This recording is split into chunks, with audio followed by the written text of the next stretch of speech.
Gracias a todos ustedes por la invitación.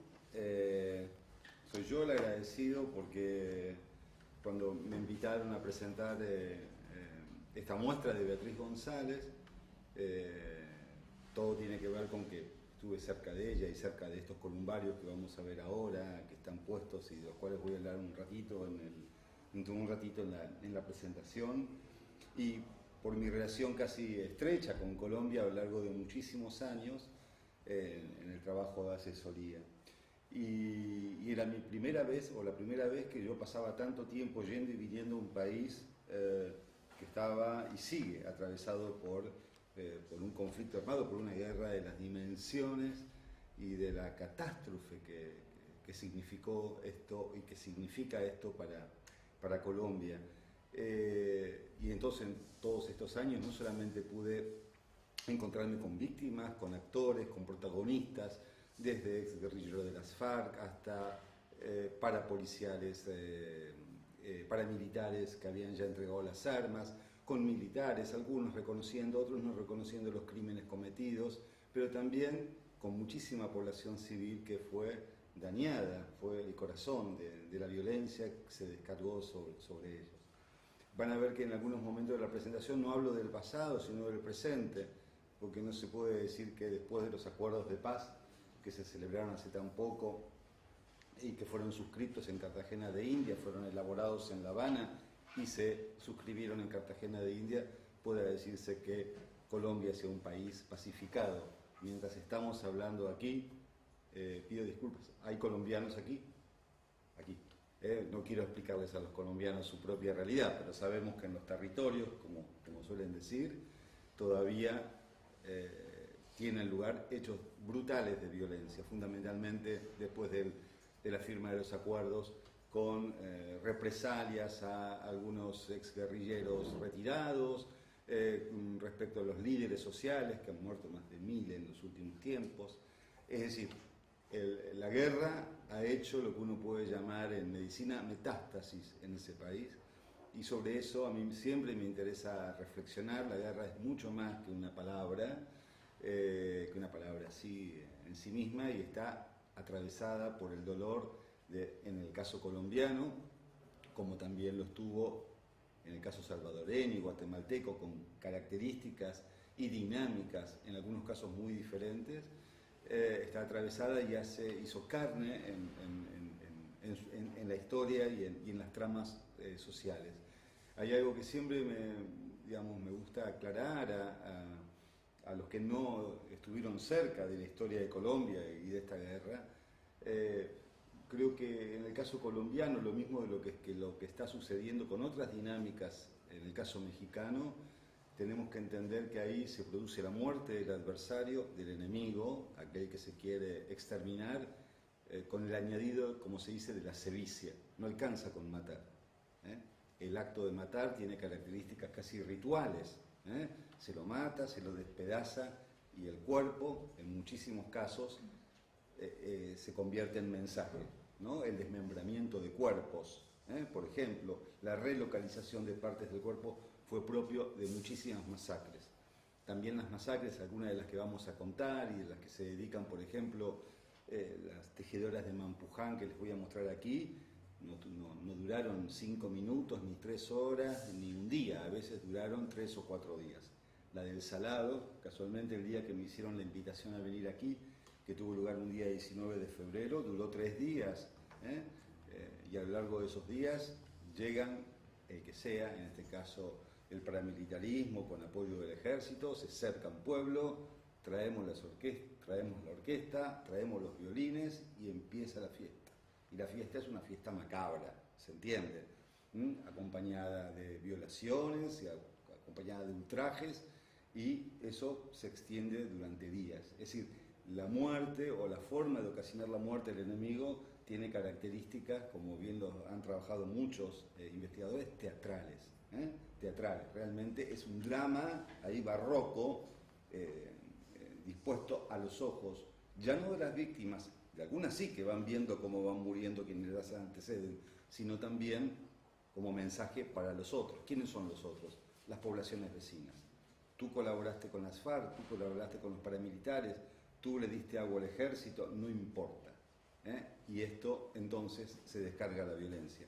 Yo estoy sintetizando de manera muy terrible todo esto, porque de aquí, digamos, uno podría dedicarle seminarios y seminarios a las razones de la guerra, en las cuales no voy a entrar, a las dinámicas del conflicto, de las cuales no puedo entrar, pero digamos que esto es algo que arrastra de muchos años. También decir que a veces uno se siente tentado siempre de establecer algo que a mí nunca me gusta con los conflictos y dramas sociales de esta naturaleza, que es la comparación. Porque cada uno de estos conflictos es muy singular. Las cifras colombianas son atroces. Ayer discutíamos en un café si eran 80.000 o 120.000 los desaparecidos, pero lo cierto es que ahí todavía faltan contar y exhumar, ¿no? Pero los expulsados de los territorios son millones, creo que fueron 4 millones, y los asesinados fueron otras decenas de miles. Una vez terminada la guerra, todos lo sabemos, firmados los acuerdos, el dolor y la marca de la violencia perdura. Nosotros no lo sabemos y a veces no queremos saberlo. En todos los que estamos aquí, me refiero a los argentinos, por ejemplo, que venimos, como se dice, descendemos de los barcos, aunque no nos demos cuenta, tenemos inscripta en nuestra genética las razones del desamparo y de la violencia, que fueron las razones por las cuales vinieron nuestros abuelos o bisabuelos aquí. Muchos vinieron expulsados de las guerras, o vinieron por hambrunas, o vinieron en situaciones no demasiado felices. Nosotros lo olvidamos todos los días, por suerte existe el olvido también, si no sería insoportable recordarlo eso todos los días, pero eso se inscribe y atraviesa las generaciones. Imagínense lo que son estas comunidades que han sufrido el impacto de la violencia ayer o que la siguen sufriendo. Y no solamente eso, algo aún peor que le puede pasar a cualquier víctima, sea de lo que sea, que es el desconocimiento de su dimensión de víctima, ¿no? Digamos, porque una cosa es que te humillen y otra cosa aún peor, creería, es que nieguen que eso te haya ocurrido o le den la dimensión de esa humillación. Por eso el arte y los artistas en Colombia, como en otros lugares del mundo, han logrado hacer una tarea formidable, maravillosa y muy dolorosa, que es la de intentar empezar a restañar esas heridas, dándole nombre a aquello que uno podría calificar de lo innombrable. Tendríamos horas para hablar de lo innombrable.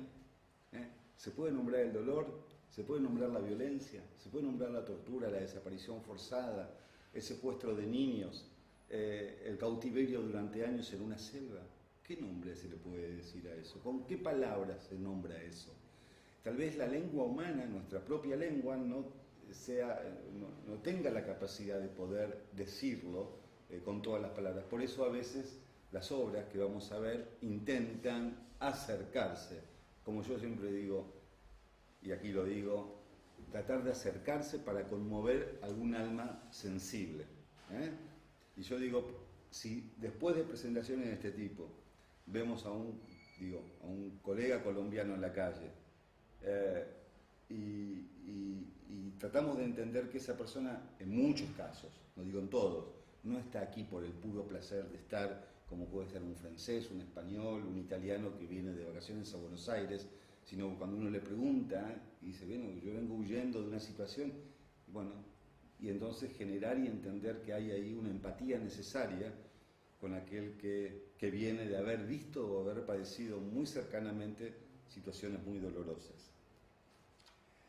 Desde hace ya más de 60 años que Colombia se desgarra como consecuencia de una de las guerras más prolongadas que recuerda Occidente. Creo que lo saben, ¿no? Es una de las más largas que ha tenido Occidente a lo largo del siglo XX. Creo que solamente la de Israel-Palestina es comparable en cuanto a duración y casualmente se dieron inicio casi en los mismos años, en el 48. Y si esto se afirma en tiempo presente es porque, a pesar de la firma de los acuerdos de La Habana y que fueron sellados en Cartagena de Indias en 2016, las víctimas del conflicto siguen multiplicándose acaso no con la misma intensidad con la que en años anteriores, pero ni las masacres ni los ajusticiamientos, como les decía, han cesado. La bibliografía, cuando uno entra a leer, se debate en torno a la definición del drama. Algunos aceptan llamarlo guerra y otros apelan al más elusivo de conflicto armado. Pero lo cierto es que más allá de las denominaciones que se elijan, el número de humillados por la violencia asciende hasta cifras incomparables cuando los ponemos en cotejo con otras regiones del continente. 4 millones de desplazados, alrededor de 300.000 muertos y más de 80.000 personas desaparecidas. Como todos lo reconocen, la tragedia colombiana que hunde sus raíces mucho en la cuestión agraria y en las batallas entre liberales y conservadores iniciadas a mediados del siglo pasado, me corrigen los colombianos si digo algo que no es correcto, fue derivando con el paso de los años en una guerra degradada en la que ninguno de los actores del conflicto evitó recurrir, como bien les decía recién, a las peores formas de la violencia para alcanzar su cometido. Desde el ejército, en alianza con el paramilitarismo, en muchos casos oficiando como defensores de los intereses de grandes multinacionales, hasta las mismas guerrillas en sociedad con el narcotráfico, hicieron de la forma de matar un espectáculo aleccionador, no exento de goce para los perpetradores y de enorme sufrimiento para las víctimas. A lo largo de los últimos años, los últimos 10 años, el Centro Nacional para la Memoria Histórica, que está en Bogotá, ha logrado construir un verdadero archivo de esta violencia desenfrenada, reuniendo testimonios de las más diversas masacres, muchas de ellas, como les contaba recién, prolongadas en el tiempo y de características dantescas, como las de Bahía Portete, la de Trujillo, la de Bojayá o Montes de María. Según los testimonios de los testigos y sobrevivientes, se ve bien, ¿no? Sumado a las evidencias recogidas en territorio, nada ha faltado en estas masacres, ni la violación sistemática perpetrada por humanos y por animales, ni la tortura, ni la rumba bailada al borde de las fosas mientras campesinos o dirigentes sociales esperan el degüello, no otra cosa que formas macabras de envilecimiento de la práctica criminal. María Victoria Uribe fue una de las primeras antropólogas en describir esta nueva forma de la violencia sostenida en la degradación humana de la víctima y que apela a la espectacularidad como forma de manifestarse, a la vez que como modo de transmitir un mensaje, al señalar que en muchos casos no alcanza con matar, sino que es necesario crear un orden visual con el cuerpo de la víctima. Y dice, ¿no?, poniendo afuera lo que es adentro. La lengua, cuenta, la sacaban como corbata, a las mujeres embarazadas les sacaban el feto y en su lugar les metían diversos objetos, la cabeza, que es de arriba, la cortaban y la ponían entre los brazos o entre las piernas. Es decir, invertían las relaciones abajo-arriba, adentro-afuera, para crear un desorden absoluto en la clasificación del cuerpo. A pesar de haberse prolongado tantos años, el drama de esta guerra, aunque parezca increíble, ha pasado desapercibido para millones de colombianos. La guerra ha transcurrido, como se dice, ellos dicen mucho, en los territorios. Nosotros no usamos ese concepto. Allá te dicen en los territorios, ¿no? Acá decimos en el interior, en los territorios. Lejos de las grandes ciudades, donde en muchos casos la vida ha continuado como si nada ocurriera, mientras detrás del valle o en el monte diferentes comunidades eran o son diezmadas. Una matanza sostenida e invisibilizada por la propia voluntad de quienes optaron por girar su rostro ante el dolor de aquellos de quienes desconocen rostro y nombre. Este es otro tema cuando uno trabaja las masacres y los grandes dolores de la humanidad. Sobre esto, la maravillosa Susan Sontag, cuando trabajó el tema de la imagen y del dolor, dice, ¿no?, el tema de la complicidad, por así decir, o la opción que tienen o que tenemos como miembros de sociedades para mirar hacia otro lado mientras eso está aconteciendo. La guerra o el conflicto armado se manifestó tantas veces también en las ciudades, pero una rara voluntad amnésica los ha borrado del recuerdo. Hoy, por ejemplo, a diferencia de lo que sucede en Buenos Aires o en el interior del país aquí en Argentina con los años de la última dictadura, es difícil encontrar en las calles bogotanas ninguna referencia a hechos de violencia, como por ejemplo es el caso del Palacio de Justicia, que fue tomado por el M-19 en el año 85, y la consiguiente masacre de 11 magistrados en el intento por recuperar ese espacio por parte de la fuerza pública. Esto fue algo atroz. Digamos, en el año 85, el M-19, un grupo de represión, toma el Palacio de Justicia en el centro de Bogotá. La fuerza pública, es decir, el ejército, para recuperar el palacio, entra. La matanza genera, entre otras decenas de muertos, casi la totalidad de la Corte Suprema. Algo que no existe eso en otro lugar, realmente no existe. Y la vida continuó, como si nada. Está filmado todo eso, en el corazón de Bogotá. Y hasta hace muy poco tiempo, si ustedes iban a Bogotá, estaban en la Plaza Central, en la Plaza Bolívar, y acaso no había una sola inscripción, una sola, de que allí había ocurrido una más de las tantas. Pero en este caso, con los altísimos magistrados. Cuando digo esto, incorporo un tema de clase. No eran campesinos pobres y letrados. Ustedes saben, imagínense lo que significa llegar a una altísima magistratura, y más en muchos países como los nuestros, ¿no? Es pertenecer a una clase, a un linaje. Una represión indiscriminada que digo que fue vista por millones de personas en directo a través de las pantallas televisivas y de que quedan pocas huellas visibles. O en el caso de Medellín, ¿no?, donde hacia mediados de los 90 el narcotráfico transformó la ciudad en un infierno. Pocas son las evidencias que quedan de esos años en los que la ciudad era territorio de los violentos. Para el visitante extranjero, ¿acaso las palomas de Botero, estalladas por un artefacto explosivo en el corazón de una plaza y que ya son el emblema de la ciudad, ofician como único y mínimo testimonio de que allí algo pasó no hace demasiado tiempo? Esta era una de las palomas. Botero había donado, como tantas en otros lugares, una de sus obras, en este caso era una paloma. La paloma voló por el aire, ojalá hubiera volado solo la paloma. Voló con todos los que estaban alrededor, tomando la caña, como la cerveza, o comiendo el pochoclo alrededor de esa plaza, no importa quiénes. Hubo muchas discusiones en torno a quién fue el responsable de este atentado. Cuando le dijeron a Botero que repusiera si podía reponer la paloma, él dijo sí que sí, pero con la condición de que quedara la paloma estallada. Esto es interesante como operación de memoria, ¿no? Si hubiera estado solamente esta paloma repuesta en su lugar, indudablemente no hubiera habido ningún tipo de memoria. Aquí abajo ven la placa donde están los nombres de los asesinados.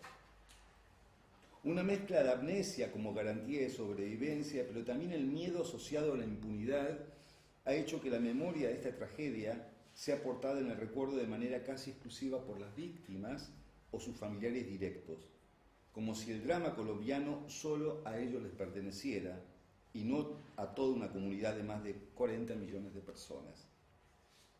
Cuando yo nací me encontré aquí con una guerra entre conservadores y liberales que arrasó con el campo y mató a millares. Hoy la guerra sigue, aunque cambió de actores. Es de todos contra todos y ya nadie sabe quién fue el que mató a quién, ni a nadie le importa, dice Fernando Vallejo, condensando en pocas palabras una sensación compartida por millones de colombianos. Ese ya nadie sabe quién mató a quién se cuece en ese decir una parte nada menor de un drama, en este punto muy similar, aunque con sus propias características, ya dije que no me gusta comparar, a lo que ocurrió en Perú durante los años de apogeo del Sendero Luminoso, en el que en muchos casos víctimas y victimarios entrecruzaron roles, como lo fueron miles de adolescentes reclutados por la fuerza, tanto por la guerrilla como por el paramilitarismo o por el ejército, obligados a cometer actos aberrantes, transformándose así, contra su propia voluntad, en asesinos. El gran drama de estas guerras con construcción de metástasis, como un juicio al joven de 11 años que un día pasó Sendero, o las FARC, o la M-19, lo secuestró de su aldea o de su lugar de vida y lo adoctrinó en el arte de matar. Ese joven tiene 16, 17 y cometió masacre. ¿Es responsable? ¿Cómo se enjuicia eso en clave criminal y en clave jurídica? Pero esas fueron las dinámicas en muchos casos, tanto en Perú como en Colombia, como también lo están siendo con otras características en este momento en México. Miles de inmigrantes se toman el tren La Bestia, lo saben eso, se suben para llegar a la frontera norte de los Estados Unidos. Las mujeres saben que serán violadas por lo menos entre 6 y 10 veces como forma de peaje para poder llegar enteras o con vida. En tanto los otros saben que, como las tortugas en las Galápagos, que corren para llegar al mar cuando rompen los huevos, a ver quién llega al mar y puede sobrevivir de las aves, ¿no?, que están esperando el momento, y son tomados por los carteles de la droga. A veces son niños muy jóvenes, son llevados al monte o a lugares de esas mismas poblaciones que están tomadas por la violencia y son convertidos en asesinos. Ese es un verdadero drama. Ahí no hay elección, ahí no hay decisión, ahí es la construcción de una maquinaria de muerte, ¿no?, donde las dinámicas, no digo que sean siempre así, no digo que sean siempre así, digo que en muchos casos adquiere esas dimensiones. Frente a la dimensión de este verdadero derrumbe prolongado en el tiempo, los artistas colombianos, yo les decía, idearon diversas formas de hacer visible lo que tantas veces parecía condenado a ser devorado por el olvido. El caso de las tejedoras de Mampuján es uno de ellos. Mujeres que luego de las masacres se empeñaron en construir un archivo visual del impacto de estas atrocidades perpetradas sobre sus comunidades, diseñando tapices que tienen hoy el valor de poder ser apreciados como poderosos testimonios de aquello que ocurrió o que les ocurrió. Mujeres que luego, por ejemplo, de la gran matanza del Salado, a la que nombré ahora, se reúnen para abordar y de ese modo narrarle al mundo la dimensión de lo que aconteció.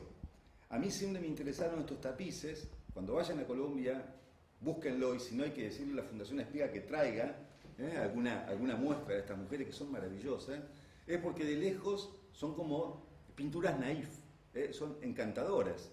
Yo me la llevo a mi living, uno dice cuando la ve de lejos, pero cuando se acerca uno encuentra otra cosa, ¿no? Encuentra la casa incendiada, encuentra a los perpetradores, la historia de los desplazamientos. Estos son los tapices, ¿no? Esta seguramente es una matanza que aconteció de noche y en este caso los perpetradores o los responsables habrán sido el ejército. Cuando falta la lengua, cuando el cuerpo se enmudece frente al dolor y el arrebato de la violencia, bordar puede ser un modo de conjurar la pesadilla. También un modo de tramitar el duelo y de tratar de entender lo padecido y darle un sentido. Un conjuro que también ha asumido con muchísima responsabilidad Doris Salcedo, que es referente de una de las propuestas estéticas más poderosas de la escena colombiana contemporánea y que ha alcanzado uno de los mayores reconocimientos críticos en la escena internacional. Luego de los acuerdos de paz, por ejemplo, ella propuso tapizar un amplio espacio con armas fundidas como una forma de quebrar el ciclo de la violencia, ¿no? Una acción que la llevaron adelante mujeres que habían sido violentadas. Es decir, ustedes saben que después de los acuerdos de paz, uno de los puntos del acuerdo era la entrega de armas. Podríamos hablar horas sobre eso, sobre el fracaso o el triunfo en algunos pasos de eso. Pero bueno, se entregaron las armas. Había que hacer algo. Doris Salcedo toma una cantidad de toneladas de estas armas y las funde, y el trabajo lo hacen mujeres violentadas, ¿no? En el amplio sentido de la palabra. Entonces se las ve fundiendo el acero, o el hierro, o el material, el metal, y después construyó un espacio en una de las obras, una sala como esta, donde uno entra y en vez de ver ¿cómo se dice? El piso así como está, con estos, es metal. Y es muy interesante porque es absolutamente despojado el espacio, ¿no? Pero cuando uno entiende el sentido de que lo que está pisando es un territorio de muerte reconvertido en eso, ¿no? Otra de sus obras es Sumando ausencias. Buscó hacer visible el drama de los desaparecidos, tapizando la Plaza Bolívar de Bogotá con lienzos blancos,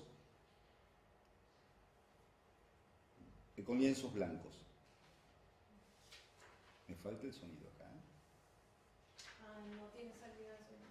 ¿No? Nada. No.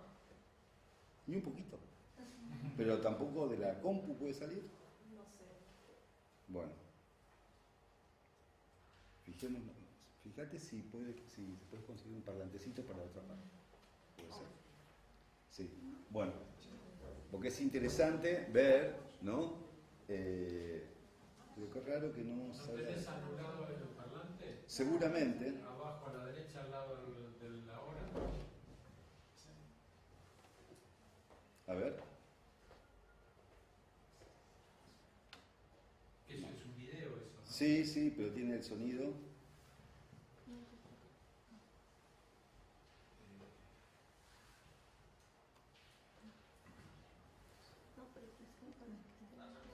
Ahí está. Bueno, ahí escuchamos, ¿no? Perfecto. Bárbaro.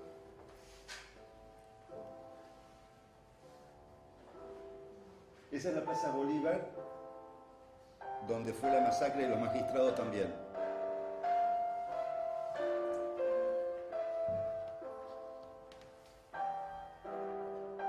Perdón, y eso entonces, como decías al principio, que era tapizado de blanco. Son lienzos blancos con los nombres de violentados, fundamentalmente desaparecidos, escritos en ceniza. ¿Y eso que está en el piso? Está fue una instalación de ese momento, Fue una instalación de ese momento. Lo que pasa es que... ¿Cómo? Las personas que escribieron fueron las madres o la familia. Exactamente. De ellos, y luego una lista de voluntarios para que cualquiera que quisiera ir a coser pudiera coser. También, digamos, como que de pronto el tema del plebiscito por la paz era un tema vos, una cosa que era complicada. ¿Querés?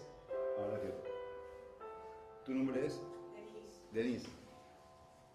No, digamos, lo que sucede es que también estaba jugando en Colombia, se refrendaba el acuerdo de paz.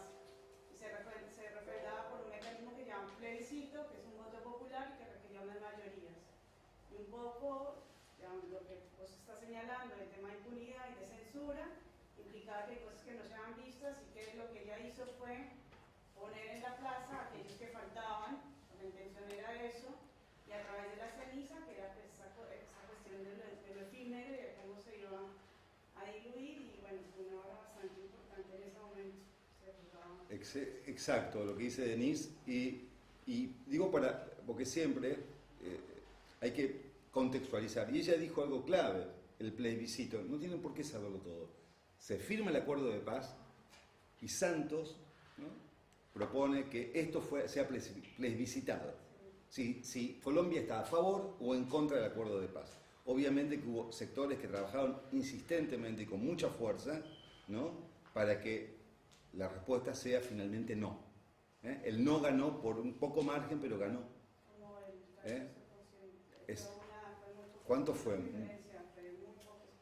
Y eso es una derrota.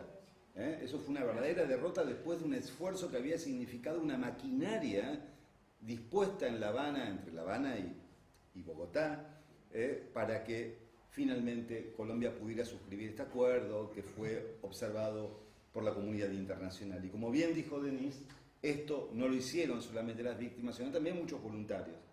Quiero que se entienda, no estamos hablando de un país donde el tema de la desaparición forzada sea algo que se convierta, que sea un tema, como cuando uno sale a la calle acá y dice la palabra desaparecido, o que ha habido en algún momento políticas públicas dedicadas a esto, ¿no? Digamos, entonces tiene una fuerza de irrupción muy fuerte, este tipo de obras. Sí, perdón, digamos, esa obra va a ser muy importante y, por ejemplo, después la siguiente obra que tiene que ver con las, digamos, con las armas que van a ser fundidas, parte de que haya digamos, esta obra la va a reconocer a las FARC como parte de que reconozcan que ella quiere que sea la artista que también haga parte de este Exactamente. grupo de varios artistas. Digamos, son varios artistas, finalmente la obra más grande. ¿Sabés la polémica que hubo con las obras, con las armas de la FARC, no? Fueron a concurso, había una cantidad de toneladas y ella terminó agarrando la mayor cantidad, creo, de toneladas Sí. de lo que había, y entonces se sintieron ofendidos. Bueno, está también. Claro, en realidad las FARC entregan las armas y hay un momento en el cual se filma eso. Y las FARC se niegan a que se filme el momento porque parecía allí que era un momento de rendición, ¿no? Bueno, De hecho, ellos no usan entrega, sino dejación de armas. porque es el producto de un acuerdo. No, no, Y ahí me parece que ahí se define algo que es importante en la diferenciación de una palabra u otra, ¿no? Porque implicó no que perdieron la guerra, sino que llegaron a un punto en el que se sientan a conversar y ellos deciden dejar las armas, y eso es distinto, digamos. Sí. Fíjense que en todo este conflicto, como en cualquier otro conflicto con el colombiano, porque los colombianos, si hay algo que tienen de esas cosas superlativamente superiores, y eso sí superiores, es el manejo de la lengua. Es una lengua, un uso de la lengua excelso, todos. Pero cuando uno mira las cuestiones de los debates en el torno al conflicto, esta guerra de las palabras, por así decirlo, es apasionante. Esto que las chicas dijeron, ¿no? Dejación o entrega, conflicto o guerra. Bueno, y entre una opción y la otra, no es una discusión menor, no es una discusión menor. Si yo entregué las armas, si yo hice un acto de dejación de armas, a mí me coloca dentro de la historia en otro lugar. Y nadie, ni ellos ni nosotros, entregamos nuestro pasado libremente. Siempre lo ponemos en discusión, sea cual sea nuestro pasado. El arte es solo una manera de fracasar mejor, dice Doris Salcedo, esta artista que es alucinante, ¿no? No existen los triunfos, el arte no es más que una manera de plantearse preguntas, ir apartando hilo a hilo para entender la realidad. Y esto que dice Salcedo, la autora de esta obra, es clave porque en esa incertidumbre, en esa posibilidad del fracaso, es donde radica la fuerza de estas obras.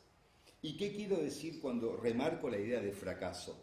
Quiero decir que esta clase de artista sabe de antemano que el arte no es capaz de detener ninguna guerra, tampoco de impedir ningún genocidio, pero sin embargo entienden que no hay otra alternativa, cuando el creador mira con los ojos abiertos el mundo, que intervenir en él manifestando su disconformidad con lo que sucede.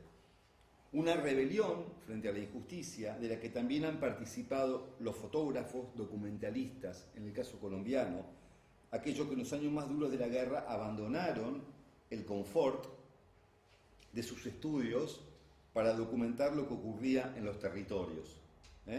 Fotógrafos que cargando su cámara han podido hacer visible lo que pretendió ser invisibilizado.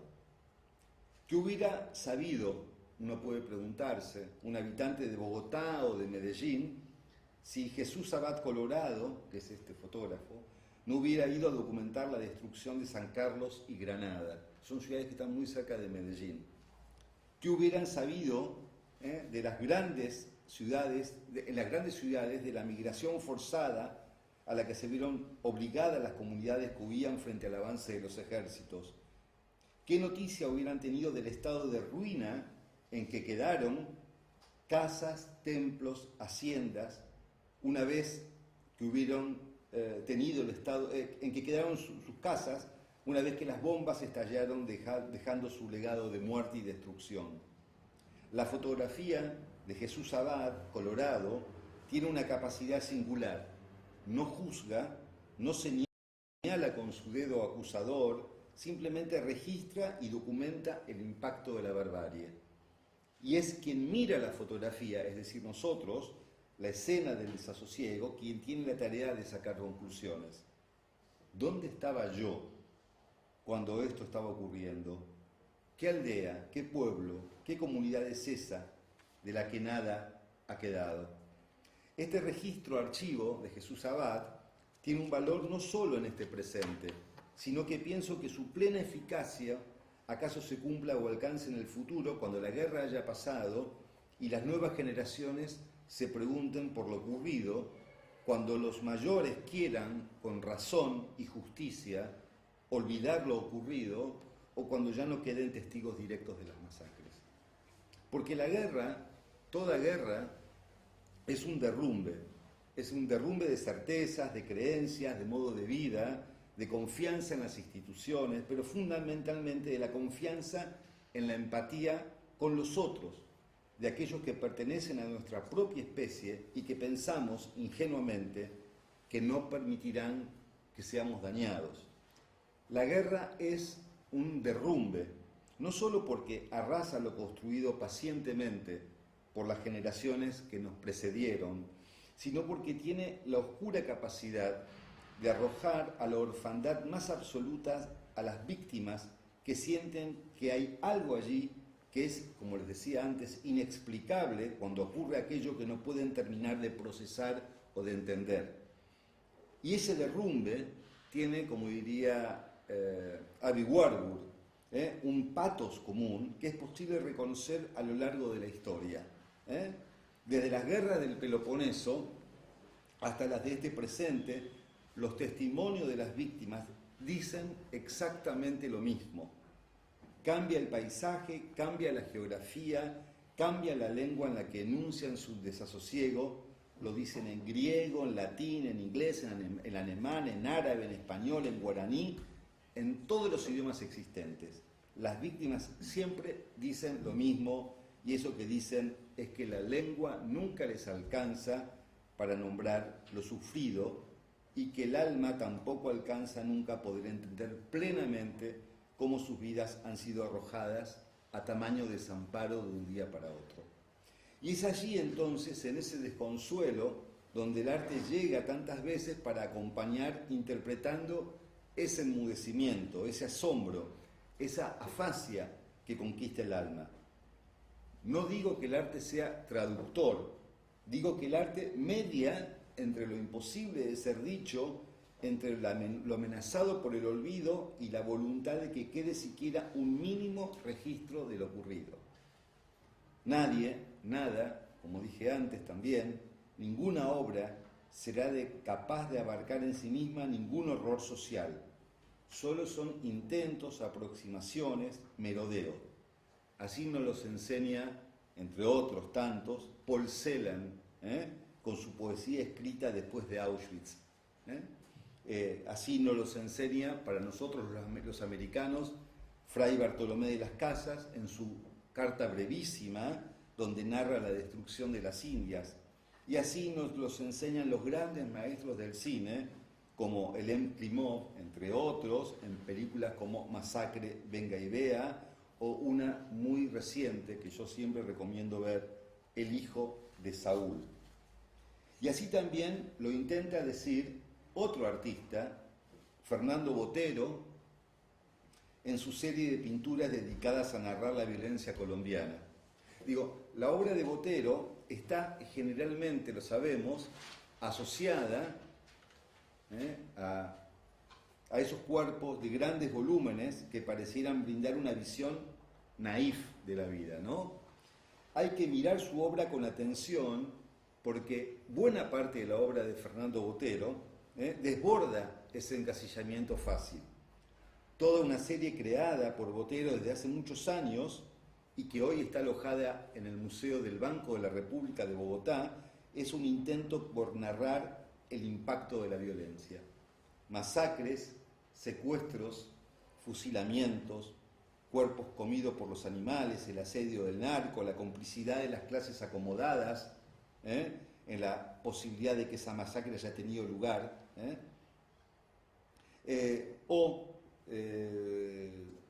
Un repertorio, digamos, macabro que hila el modo en que la guerra se fue deglutiendo ese país, lentamente, vertiginosamente otras, con testigos mudos, con testigos enmudecidos, en medio de la bella espesura de la selva, en medio de las ciudades.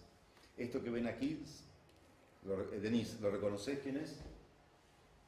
Sí, Pablo Escobar. Este es Pablo Escobar. Este es un cuadro que pintó Botero cuando capturan a Pablo Escobar. Acuérdense que Pablo Escobar sale huyendo por los techos, ¿no?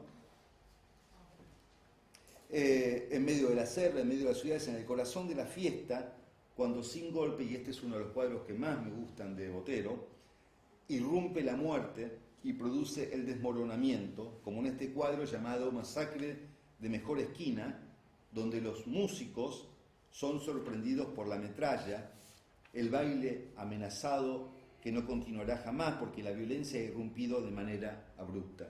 Este cuadro, si alguna vez van a Bogotá, el Banco de la República aloja la colección Botero, no solamente la colección de sus cuadros, de su obra, sino también la que él atesoró a lo largo de su vida, que es impresionante. Cualquier museo de arte moderno del mundo queda empequeñecido frente a la colección Botero. Y hay una parte que está dedicada a esta serie de cuadros de la violencia. Y este cuadro es muy pequeño, es así solamente, y la verdad que impacta, está en el sector de cuadros de la violencia. Por eso, y siempre me gustó esta obra por el dinamismo que tiene y porque justamente narra una de las tantas situaciones. Solamente hace un mes en Medellín creo que aconteció algo muy similar, cuando entran, irrumpen en medio de un bar, en medio de una fiesta y se produce la masacre, ¿no? Una modalidad muy común que ahora, que en los últimos años ha tenido lugar en Cancún o en Acapulco, ¿no? También vinculado a los carteles de la droga. Y lo interesante es que acá no importa quién muere. Tal vez sea uno el destinado a la muerte, represaliado, pero en realidad es el conjunto de personas que lo acompañan. En este punto quisiera detenerme en otra producción artística también muy valiosa, generada al calor y al drama del conflicto, que estuvo aquí en Buenos Aires, que es la de Erika Dietes, una artista plástica quien desde diferentes estrategias visuales ha intentado abordar el conflicto. En su obra, Relicarios, ella construye un archivo de la destrucción y de la sobrevivencia del recuerdo. Se trata de pequeños cubos construidos en resina, en cuyo interior ha ido alojando prendas, objetos, restos de aquello que ha quedado entre las manos de los familiares. El proceso de construcción de Relicarios no puede ser definido como una mera tarea de recolección. Cada objeto incorporado a la obra ha llegado hasta allí luego de un largo recorrido que ha implicado diferentes etapas.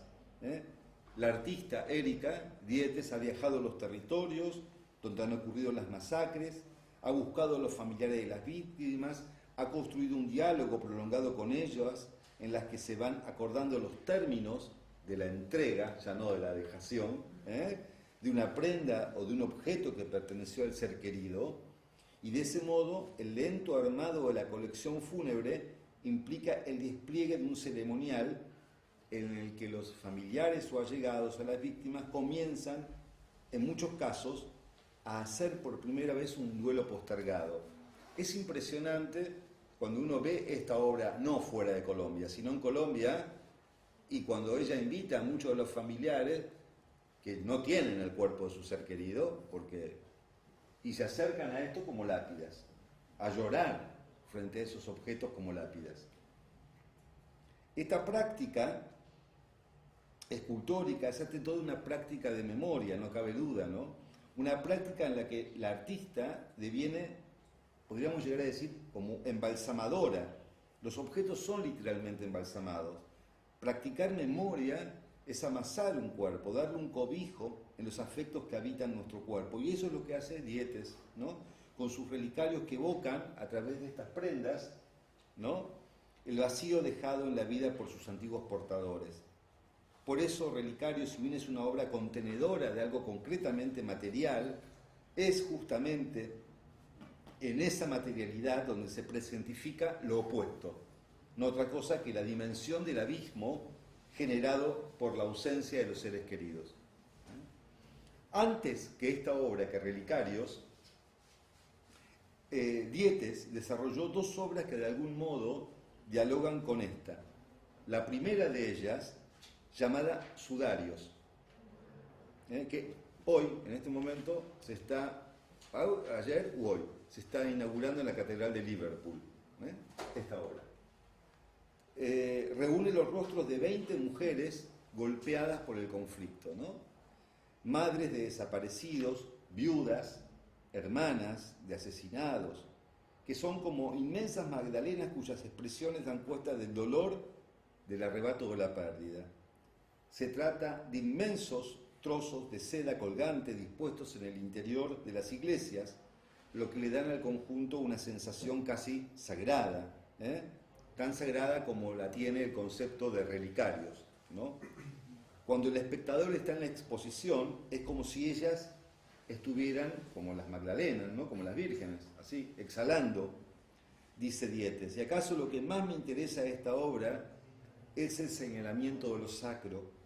Al fotografiar estos rostros dolidos, Dietes nos recuerda que la vida humana, más allá de nuestras creencias, es sagrada y que si algo hace la guerra, si algo produce en las comunidades donde ella muestra su eficacia, es justamente vulnerar esa sacralidad.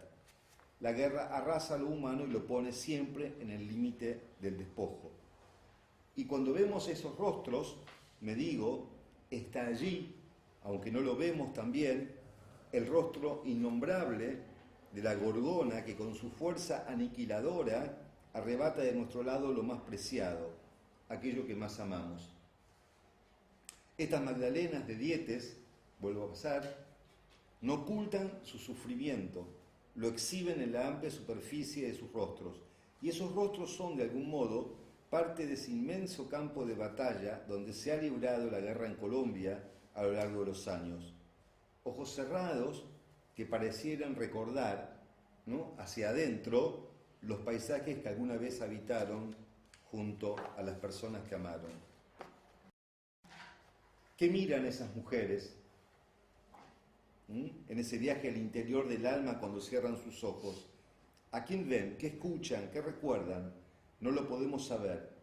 Solo una está allí, esta, la única del conjunto, con sus ojos abiertos. No ha querido cerrarlos, o acaso el artista le ha pedido que los mantenga abiertos. Esa mujer parece querer decirnos algo, y ese algo es inaudible a nuestros oídos. Yo miro estos ojos que me miran, que nos miran, y pienso, el rostro humano siempre nos demanda moralmente. No lo digo yo, lo dice Emmanuel Levinas, ¿no?, para los que saben. La precariedad del rostro supone siempre una demanda ética. Y yo siento que esos ojos que me miran, que nos miran, están suplicando en otra cosa: no me mates. O en todo caso me recuerdan a mí, a los perpetradores, a los testigos, a los de frágil memoria, digo, parecen querer recordarnos que la vida humana es frágil, sumamente frágil, tan frágil como un cristal o como la superficie de ese rostro de seda sobre la que Erika Dietes imprimió el rostro de estas mujeres dolidas. Ustedes se dedican al arte, pero se podría hacer todo un recorrido sobre el tema del rostro en el arte y en la fotografía, lo saben, no estoy diciendo nada nuevo, pero vinculado a estos temas, ¿no? El rostro como un territorio, y el de la mirada cómo se conjuga en los contextos de conflicto. Ustedes saben que ningún asesino, bueno, en términos generales, algunos lo pueden hacer, pueden mirar el rostro de la víctima cuando la asesinan, ¿no? Hay toda una cantidad de subterfugios que se diseñan sobre esto. El Holocausto fue el gran escenario de aprendizaje y de ejemplificación de esto, ¿no? Una persona podía matar en un día 10.000 o 15.000 personas en las cámaras de gas sin mirar nunca el rostro. Había formas de no tener que encontrarse con el rostro de aquel a quien se mataba. Hay algo, ¿no?, que en nuestra mirada que nos interpela, y lo que dice Levinas es nuestra fragilidad y una condición del humano que se nos hace muy difícil sobrepasar.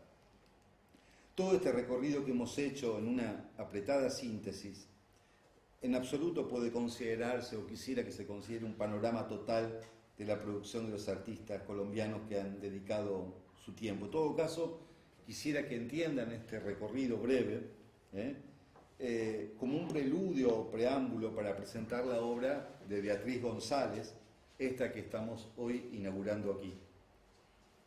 Desde hace décadas, Beatriz González, que estuvo este año acá, ¿no?, el año pasado, ha venido construyendo un singular universo narrativo a través de imágenes que hoy ocupan tantas salas del Museo del Mundo, ¿no? Una obra que abreva en buena parte el repertorio visual que le ofrece la prensa gráfica, porque muchas de sus obras han sido tomadas, inspiradas por el asalto que a su visión le han producido las fotografías tomadas de recortes de periódicos. Ella ha retratado el poder colombiano, las máscaras detrás de las que el poder se ha ocultado, las fiestas sangrientas de las que han participado, pinturas, grandes telas, murales coloridos, muy pop, ¿no?, a través de los cuales es posible reconstruir parte de la historia de ese país. Los columbarios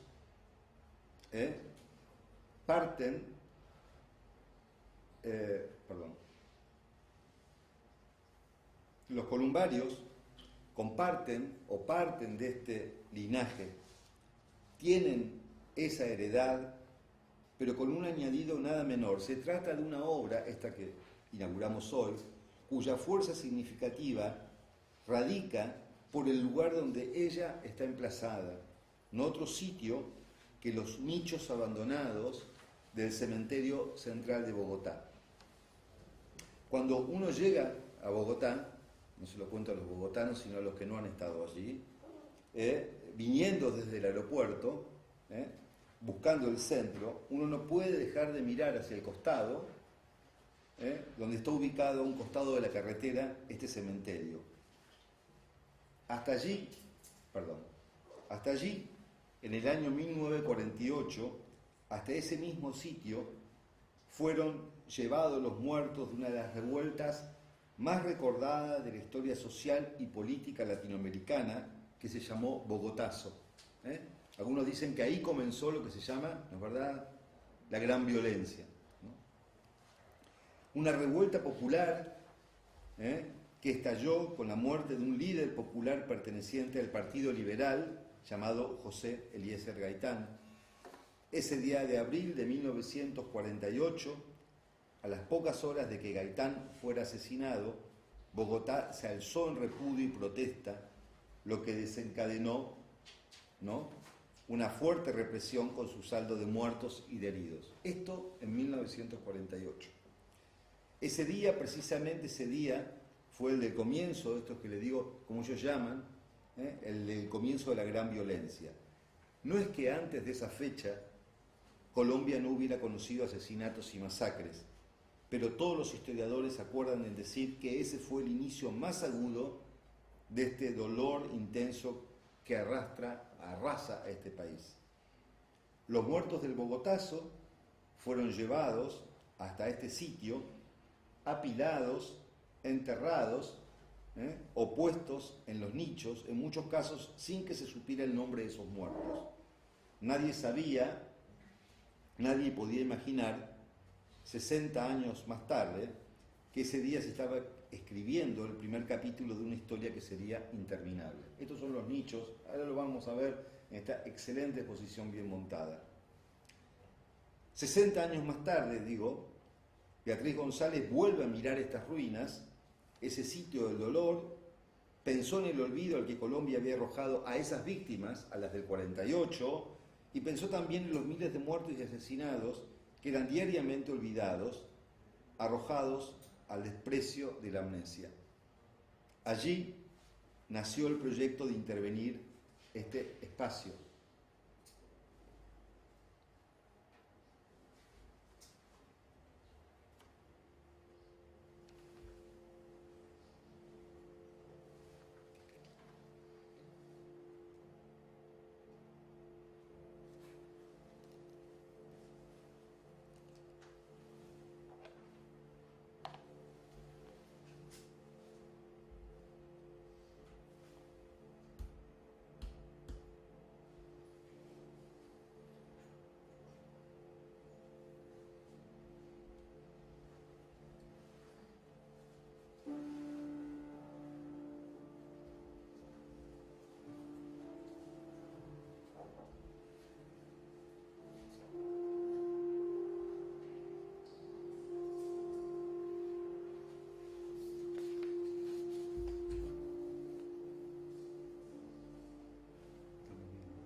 Bien.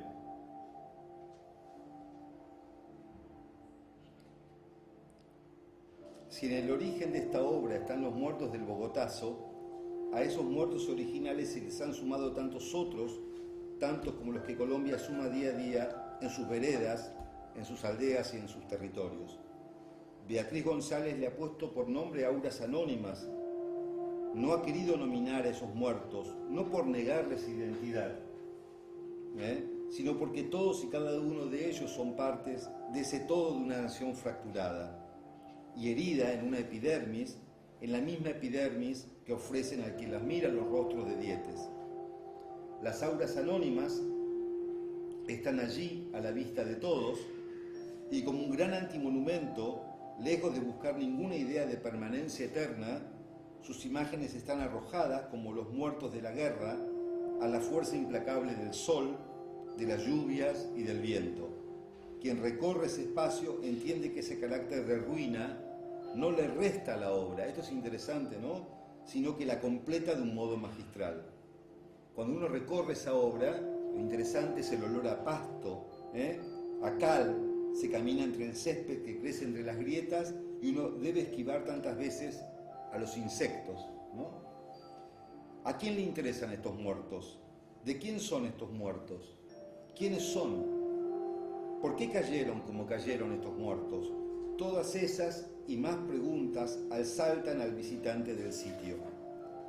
Podría cerrar, y de hecho estoy cerrando aquí esta presentación, pero falta decir algo importante. Desde hace ya unos pocos años, los columbarios resisten el empeño de las autoridades que pretenden quitarlos de allí con la idea de parquizar el sitio.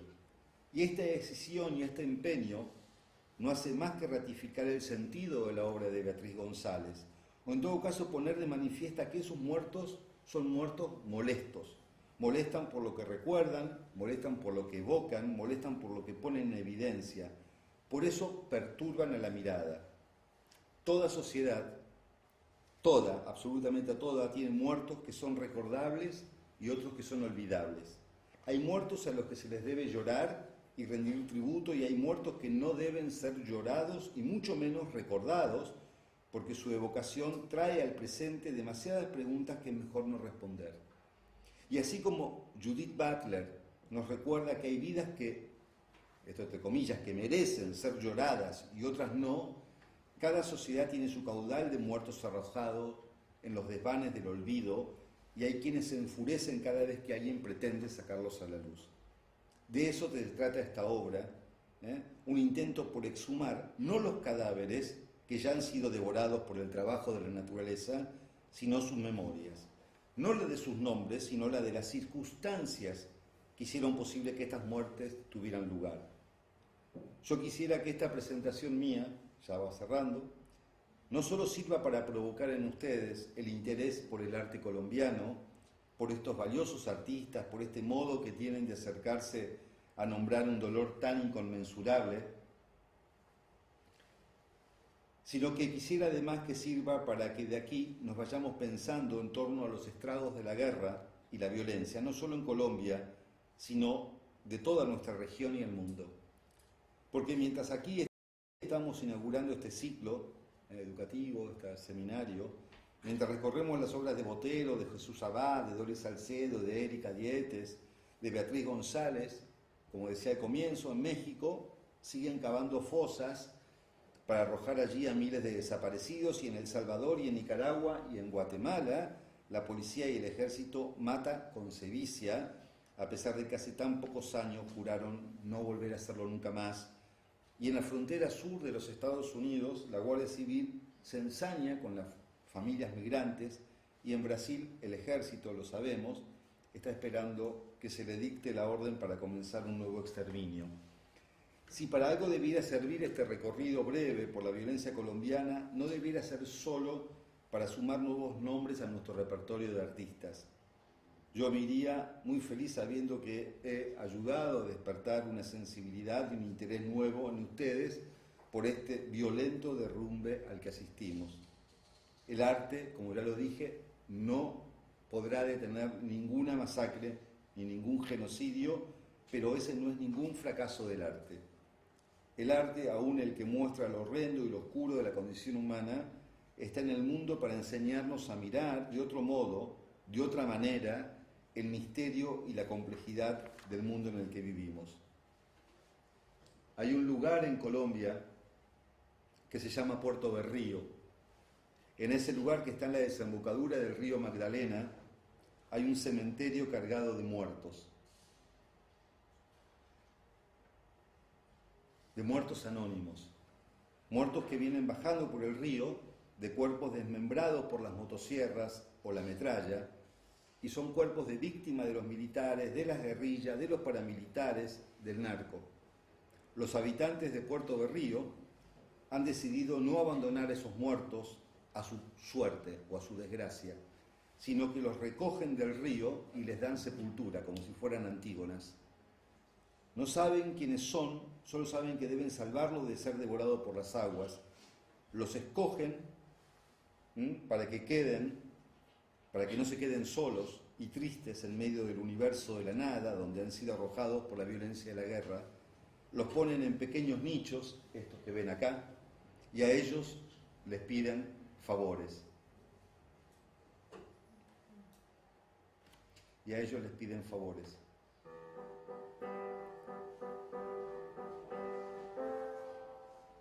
Y con ese gesto de ponerlos en estos nichos, los salvan de ser puro desecho, pura basura. Un artista llamado Juan Manuel Echevarría ha compuesto este pequeño homenaje a esos muertos anónimos y a los habitantes de Puerto Berrío, que con su gesto de humanidad se resisten al imperio de la barbarie y el olvido. Y este es el video.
Bueno, hasta aquí la presentación.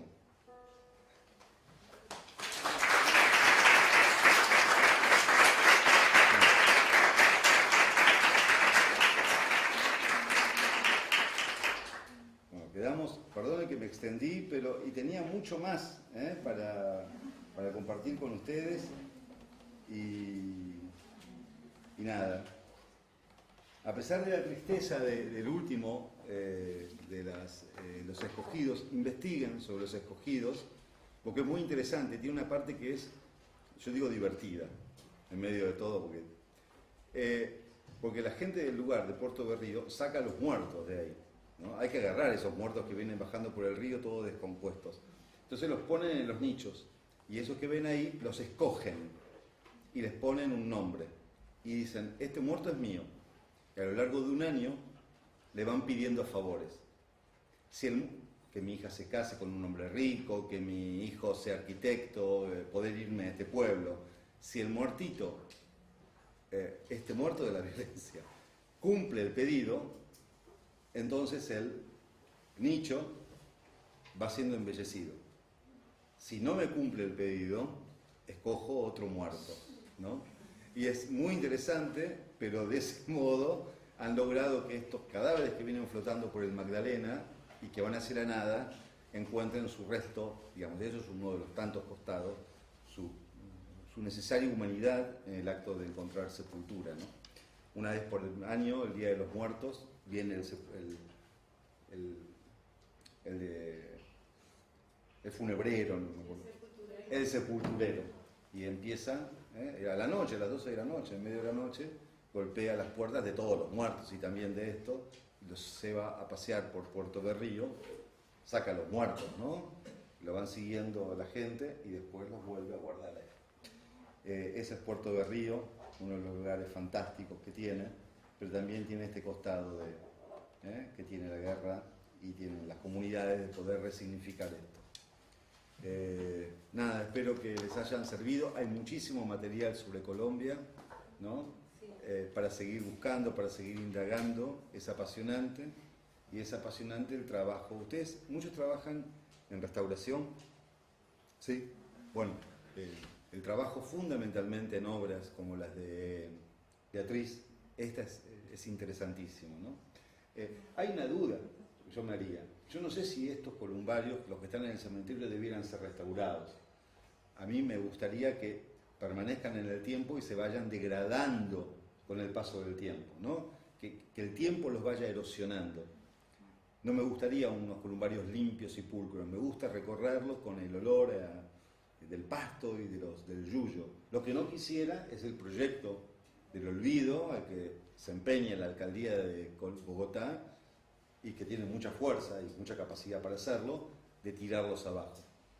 Por eso esta que están haciendo aquí de la Fundación Espiga suma un poquitito, un granito de arena para la posibilidad de que no se avance con esa locura, ¿no? de destrucción de esa obra que no tiene. Yo no sé si hay algo igual en otro lugar, digamos, de impacto, como el que tiene la obra de Beatriz González en ese lugar. Una obra sincera, por otra parte, porque vieron que con el tema de la muerte y de las violencias, más de un artista lucra, hace negocio, genera empatía sencilla, con el golpe bajo, ¿no? A mi idea, no, ninguno de estos artistas lo hace. Yo creo que son artistas sinceros y que saben de que su arte intenta golpear, ¿no? La conciencia y el alma de la gente. Bueno, ¿hay alguna pregunta o pasamos ya a verlos? La verdad es que tenemos poco tiempo, pero podemos dejar 10 minutos para si alguien tiene una pregunta. O algún comentario, que no estoy de acuerdo. Pues, Denise. Perdón. No, me parece interesante lo que señalas, vaya el recorrido, que es bastante juicioso, y me resulta grato, por lo menos que ha salido del clásico de la democracia en Colombia, la más vieja del mundo, y no los explicamos, ¿no? No, pero me hace muy juicioso. También lo señalabas algo al principio, el tema de la negación, un poco del olvido, de la amnesia colectiva, y en algún momento lo ligas al tema de la censura, ¿no? Y a las censuras colectivas. Entonces, claro, ¿por qué no hay marcas? Porque también lo traes como un tema del presente y todavía está presente. Ergo no puede haber marca porque todavía la censura o el temor está presente, sí, ¿no? De las amenazas siguen, todo esto sigue. Pero creo que tal vez lo que yo pienso frente a la exposición que haces, que es rigurosa, es que estas obras públicas, bueno, algunas de estas obras son de carácter público y en gran formato y tienen un sentido, ¿no? Diferente a hacer una obra de un espacio más cerrado o algo así. Y es tal vez esa contraposición con la censura pública que hay frente a otras formas de expresión, claro, de comunicación, ¿no? Sí. Eso puede incluso esta dignificación